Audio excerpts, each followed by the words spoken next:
अनेक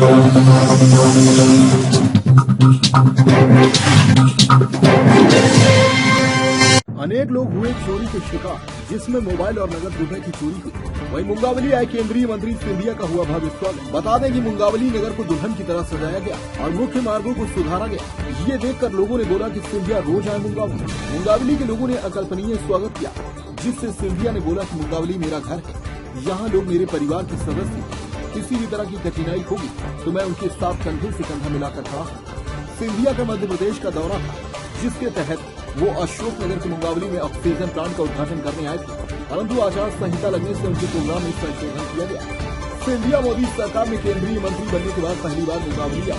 वहीं लोगों की भीड़ था नहीं, क्योंकि अनेक लोगों की जेब इस भीड़ में कट गई। जो लोग सिंधिया के स्वागत में सिंधिया के पास तक गए, लगभग उन्हीं के मोबाइल और रुपए चोरी हुए, जिससे लोगों ने थाने के सामने चक्का जाम किया। और लोगों का कहना है कि पुलिस इसे चोरी मान ही नहीं रही, जिससे गुस्साई भीड़ थाने के सामने बैठ गई। भारत का टीका नहीं, ये बीजेपी का टीका है। इससे बड़े गद्दार नहीं है देश में जो ऐसा नाम बनाते हैं। आज वही लोग अस्पताल में भागे भागे जा रहे हैं।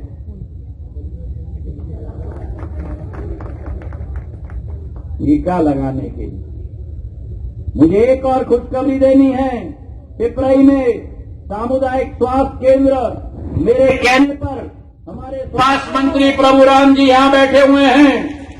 हमारे प्रभु, मेरी जनता के तरफ से भी प्रणाम स्वीकार करना और मेरे तरफ से भी पिपराई का सामुदायिक स्वास्थ्य केंद्र 3 महीने पहले ही जो प्राथमिक स्वास्थ्य केंद्र था, अब सामुदायिक स्वास्थ्य केंद्र बन चुका है और 6 बिस्तर से 30 बिस्तर का की फैसिलिटी बन गई है और 6 करोड़ रुपए की राशि का काम भी शुरू हो चुका है। तो प्रभु राम जी को भी तालियों की गड़गड़ाहट से हम धन्यवाद करें और प्रभु राम जी के द्वारा शिवराज सिंह जी को भी हम धन्यवाद अर्पित करें तालियों की गड़गड़ाहट से। आज मैं आपको कहना चाहता हूं कि जो खाद की किल्लत थी, वो खाद की किल्लत की गुहार भी तीनों मेरे पास लेके आए थे। अक्टूबर की माह में डीएपी की किल्लत थी।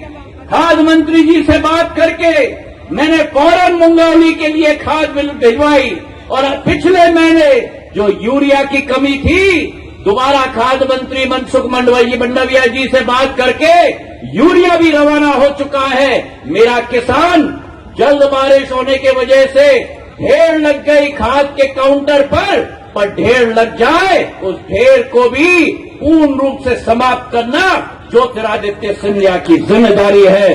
कोई कमी नहीं रहेगी खाद की किसान के लिए। मेरा किसान इस देश का भगवान है। उस भगवान की पूजा अर्चना करना, उस भगवान की रख रखाई करना मोदी जी, शिवराज सिंह जी और ज्योतिरादित्य सिंधिया का प्रण है। आपका हर संभव कठिनाई का समाधान होगा। आज के समारोह के लिए आप सबको दिल से बहुत बहुत धन्यवाद और बधाई और बहुत आपके मेरे दिल की गहराइयों से जिंदगी की आखिरी कण तक आपकी सेवा के लिए तत्पर रहूंगा। भारत माता की, भारत माता की, भारत माता की। बहुत बहुत धन्यवाद श्रीमंत महाराजा साहब सिंधिया। आप सभी ने, आपकी ये ओजस्वी वाणी ने हम सबके दिलों को छू लिया। आपकी ये वाणी हमारे हृदय तक छू गई है, हम सबके हृदय में जाकर के बैठ गई है। श्रीमंत महाराजा साहब सिंधिया बस 4 लाइनें सुनकर के मेरी सुन लें। कांग्रेस अपनी पूर्णता को प्राप्त हो चुकी है, आयु अब उसकी पर्याप्त हो चुकी है और उसके वापस आने की अब उम्मीद मत करना। कांग्रेस इस देश से समाप्त हो चुकी है।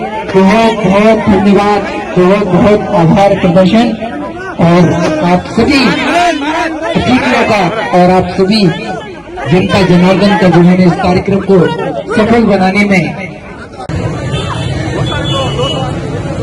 क्या नाम है आपका? पवन शर्मा।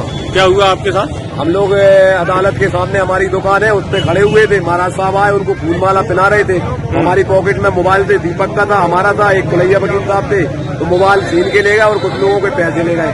थाने में हमने आवेदन दिया तो थाने वाले कह रहे ये तो रोज का काम है, तुम अपने मोबाइल नहीं रखा पाए तो तुम क्या कर लोगे। ये उनका तमीज है बोल। चक्र निरंतर है और चलता ही रहेगा, दिग्विजय मैं विश्वास दिलाता हूं। दिग्विजय सिंह जी गद्दारी का आरोप लगा रहे हैं, इसके बारे में आपको क्या कहना है? दिग्विजय सिंह जी का मैं क्या कहूँ, अब इतने बुजुर्ग नेता हैं, उनकी आदत ही यही है। अब मैं उनका पोल खोलना नहीं चाहता क्योंकि उनके स्तर तक मैं जाना नहीं चाहता। जिस स्तर तक वो गए हैं, मुझे तो अफसोस है कि इतने बुजुर्ग और इतने राजनीति में परिपक्व होते हुए नेता कहीं तो कांटा चुभ रहा है। ये भी आरोप है कि आप सुन लीजिए ना, कहीं तो कांटा चुभ रहा है। तो कांटा चुभ रहा है इसलिए ये अंदर की भड़ास निकल रही है। मेरी आदत नहीं है उस स्तर तक जाने की। सिंधिया परिवार का एक स्तर है, उस स्तर को मैं बनाए रखूंगा।